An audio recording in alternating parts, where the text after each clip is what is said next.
What's up, y'all? This is Brave, and I'm back to review another episode of 11 Marriage Huntsville. This is season 6, episode 13, 14, somewhere in there. Let's just get right into it, because when I tell you a lot of people played themselves, at least to me in this episode, baby, a lot of people played themselves. First things first, we got to go back to this conversation between Kimmy and Kiowa, because to me, it makes absolutely no sense. I don't understand why Kimmy is continuing to place blame on Kiowa when she really needs to put the blame on her husband. I get it. She may not want to blame her husband, but he's at fault for a lot of this. I have to agree with Kiowa when she said she's not responsible for other people's feelings, especially the viewers. And I'm like, you know what? I get that, because at the end of the day, you were not a cast member.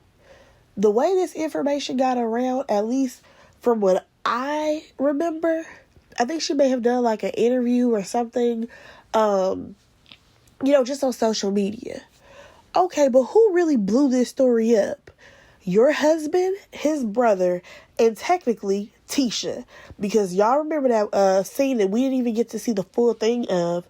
We saw where Tisha went and met up with Kiowa, asking her questions like, oh, do you think Kimmy interfered with the marriage? Yeah, your own not stepsister, what is it called?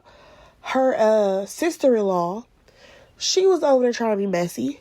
Your husband was being messy when he was joking around with his brother about you being a side chick. So why are you out here trying to blame Kiowa?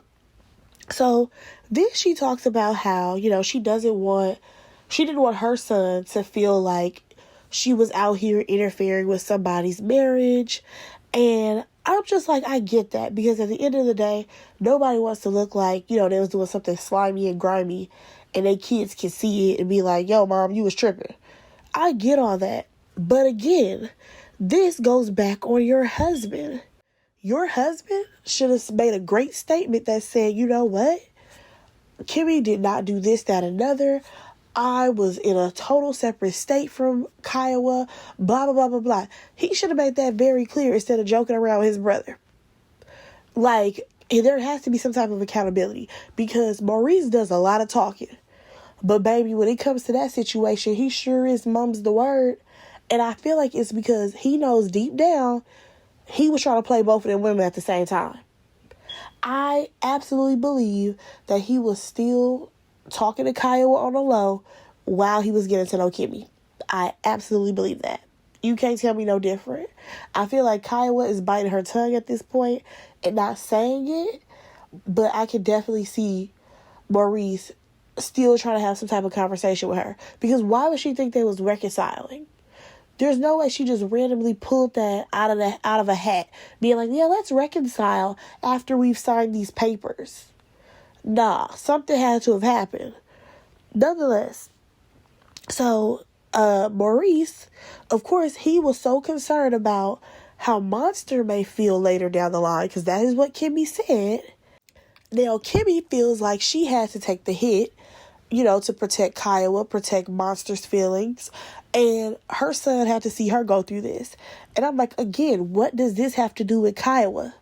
Kiowa has nothing to do with the fact that your husband let you take the hit for that. Like, why are you in this lady's face? Y'all, I was just so done with this scene, because Kimmy really let Maurice put the battery in her back that there was an issue with Kiowa. Girl, you should have left all of that alone, because I feel like there was no resolve at the end of the conversation. And also, I gave a side eye to Kimmy when she was like, she questions old girl's integrity. And I'm like, girl, because she's not defending you, go somewhere. Let's go ahead and move on, because we have Stormy and Mel meeting up. Another person who played themselves, Stormy, in this scene. She redeemed herself later. But Stormy, she starts off by asking Mel, if she's good, because she knows that she has all of the court case stuff going on. I'm like, all right, cool. So this means you already know that Mel has a lot going on. Perfect. Then Stormy follows up like, well, I feel like you avoid hard conversations. And Mel is like, no, I feel like if I was avoiding hard conversations, I wouldn't have been here. I wouldn't have had my tea. Like, that's not what's going on here. in my personal opinion, I'm like, how can you say she's avoiding hard conversations when this is the first time that you're inviting her out? So that way you can express your concerns. And again, she did not know that you had an issue. So that sounds like a you problem. But here's the thing. It all boils down to Stormy's mother. Stormy's mother is the issue. So, her mother has already been coming at Mel's neck, previous to that tea. Her mom already felt some type of way about Melody. And she tells Melody all this stuff. Like, my mom, she didn't really like you, but, she doesn't really like anybody. And I'm like, well, that's a problem. Because if that's the case, your mom is going to make sure that you are all alone. Just like she is old and bitter, she's trying to turn that into you, Stormy. And you need to go ahead and not let that happen. So, Mel, she does ask the right questions. Like, did you know that your mom felt this way about me? Like, did you know that your mom had all this animosity towards me? And of course, Stormy knew. Because, her mama was saying stuff online too. So, Mel basically has to explain that, you know what, I'm not getting into it with nobody and their mama. I've already done this with Wanda and Tisha. I'm not doing it again. And I was like, you know what, I gotta respect that because I'm a cast member on a show with y'all, not with y'all mamas. I don't need y'all mamas coming out here fighting your battles, especially if we're trying to build a friendship and every time I come around or you mention me, your mom giving you some type of nasty stank response like, oh, Mel's coming around, you still hanging out with her, like all that type of energy. Nobody has time for that. So I was on Melody's side this entire time. Now let's go ahead and move on to this group meeting. So we have the comeback group come back minus Melody, so that way they can look at the venue space.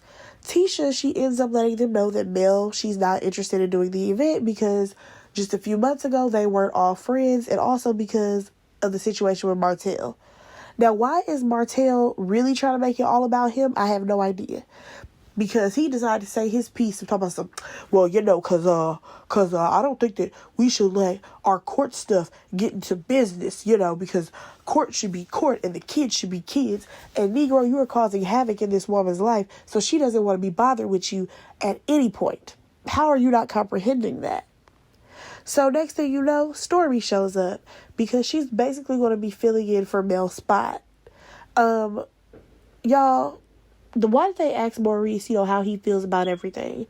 And he over here talking about some, I just feel like when we were all together, we all had the Spirit and the Spirit was there. And keep in mind, y'all, he ain't talking about the Holy Spirit. This Negro is talking as if we at like a pep rally. I said, what do you need all this school spirit for, sir? Get out my face. Nonetheless, let's move on. We have Maurice. He decides to talk to Monster. I said, oh, now you feel like spending quality time with your child. Just great. Now, he feels like, if he spends more time with Monster, then maybe they can talk more. And then he's going on and on in this conversation. Honestly, it wasn't really a conversation. Monster said a few words, but of course, Maurice did all the talking. So, honestly, watching that scene, I feel like I'm not buying it. I'm just like, you just caused all this rift between your wife and your ex-wife, and now you about to go to your son and make it seem like you're the good parent. Because honestly, if you go back to that scene where the two ladies were trying to figure out what's the best option for Monster, right? Everybody's coming at him at the same time about what he needs to do, how he needs to do his chores, how he needs to get his grades up, all this stuff. Of course, Maurice was being the biggest ultimate hater in that situation, but I'm not going to remove the fact that, Kimmy and Kiowa were both also concerned. Now we have him meeting up with his child, acting as if, oh, everything's all good. If you ever want to talk, you can come talk to me. If you ever need all of this, you can just let me know. You have my permission to say what you need to say. I'm like, again, that's not the issue. The issue is, Monster, are you falling behind because you're not understanding the material? Well, let's figure out how we can get you a tutor. Oh, Monster, what's going on that you don't feel that you need to clean your room? Like, Do you need, like, some help trying to get some organization? Like, ask those questions. But that's not what we got here. Because Maurice wants to tell the story about how back in the day he had to work 5 jobs and his brother had to work 8 jobs. And, he used to have to mow lawns and had to buy his own clothes. And Negro, we don't care. Your child does not live the same life that you do. Please move along. I'm just like, you know what? I don't want to see Maurice and Monster anymore. Where is Jalen? Like, do we need to put out a missing persons report? Because where the is Jalen? Why have we yet to see a scene with him and his mother? Keep in mind that is her only son, and they are very close. I'm not understanding how Kimmy is going through all of this, and we have yet to see what's going on with Jalen. Is Jalen helping his mom out? How does he feel about things? Where is this boy? Or should I say this man? Or are y'all over here working him to the bone at Black? Let me just go ahead and move on. All right, so now we have Courtney. I said, whoa, Courtney is getting a solo scene? That's different. So he goes to have a conversation with his mom, and she's a very pretty woman. He talks about him not wanting a child. And this conversation was cute and all, but I'm just like, Courtney, you're not your father. Also, your circumstances are very, very different. Like, you're in a good marriage. Your child is here. You actually want your child. You like your child. You like being around your child versus what your father did. You have money. Your father probably did not. Like, I just think there's a lot of circumstances that are very different from the way that he grew up. So this whole scene, I kind of gave a side eye to. Like, I am kind of questioning if Courtney really feels this way or if they're just using this as a part of a storyline. Because I'm like, you're already a father. You're already doing great. Like, it's not like you and Stormy are on the verge of breaking up and there's a chance that she will be a single mother or you guys have to raise the kids separately. Like, that's not even on the table. So I'm not even understanding what all this energy is for. Let's move on. Because like I said, boy, y'all got a whole estate. What are we talking about?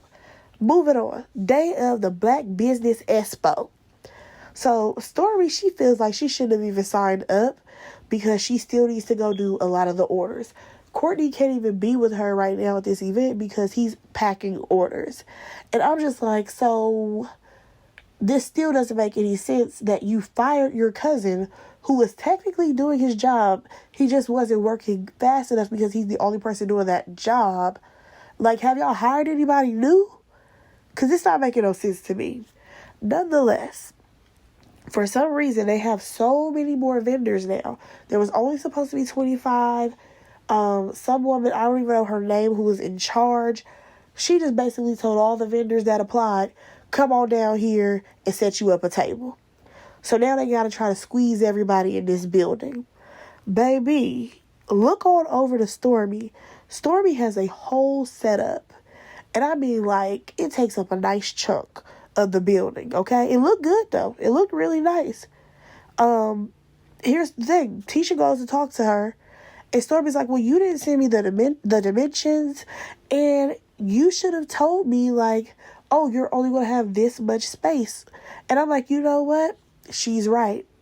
Tisha, you dropped the ball. Here's the thing. As I looked around that room, I realized that this whole expo was basically people having a tablecloth, and maybe a few brochures. That sounded like that's all they were expecting for the expo. So, here's the thing. Marceau shows up, right? Y'all, why is he mad that they have balloons? I'm just like, sir, what you tripping on? And then I thought, maybe they didn't get that sponsorship because he questioned, well, how much did those balloons cost? And somebody was like, oh, $375. And I'm like, well, why did you ask that? That's a dumb question to ask, especially the day of. Like, did y'all not have any money? Are you mad that some of this stuff is coming out of pocket? So then he, like, sees Stormy's setup, and he's like, oh, well, did she pay for a booth. And Tisha's like, no, I didn't tell anybody that they had to pay for a booth. Like, I just basically told them if they wanted to set something up that they could. And he's like, no, she needs to pay the $100. And Letitia is like, well, we didn't pay $100 for the chocolate in a bottle booth. Well, according to him, chocolate in a bottle paid for a lot of this. I said, okay, it's clear y'all got zero sponsorship. That has to be it. He decides that he's going to argue back and forth with his wife about going over there to tell Stormy something. She doesn't want to be involved. So he walk his happy-go-lucky ass over there. And at first he's trying to be super nice, like, oh yeah, Stormy, you look so young, blah, blah, blah, blah, blah. But did you send that money over? And she's like, what money are you talking about? He's like, the $100. And I'm with Stormy. If you don't get on my face asking me the day of for $100, $100 funky dollars, y'all, he said that to her as if she was like broke. Like, he said that to her as if she wasn't, a millionaire or a thousandaire. Like, I don't know what Stormy's finances are looking like, but I'm just saying, like, he's saying that to her as if she's like poor. And I'm like, sir, do you hear how stupid you sound? And what made it even worse was the fact that he called Tisha over there. I'm like, and what's Tisha going to do? And like Stormy said, that was very low vibrational. Like, why would you even question me the day of? And again, y'all dropped the ball. Nobody told her that there was a fee. I'm just like, what kind of ghetto event is this? So Tisha comes over there, and I'm like, again, she can't change the mess that you just stirred up, Marcel. So what was the point of you calling Tisha over here? To waste our time. Y'all, that was this episode of Love and Marriage Huntsville. We shall see what next week has in store for us. Like, I'm kind of questioning when will this be going on hiatus? Because I'm like, shouldn't there be like a second half airing later? But we shall see, y'all, if the next episode is going to be the hiatus stopping point. Go ahead and like, comment, and subscribe to my channel. And I will talk to y'all in my next review. Bye, guys.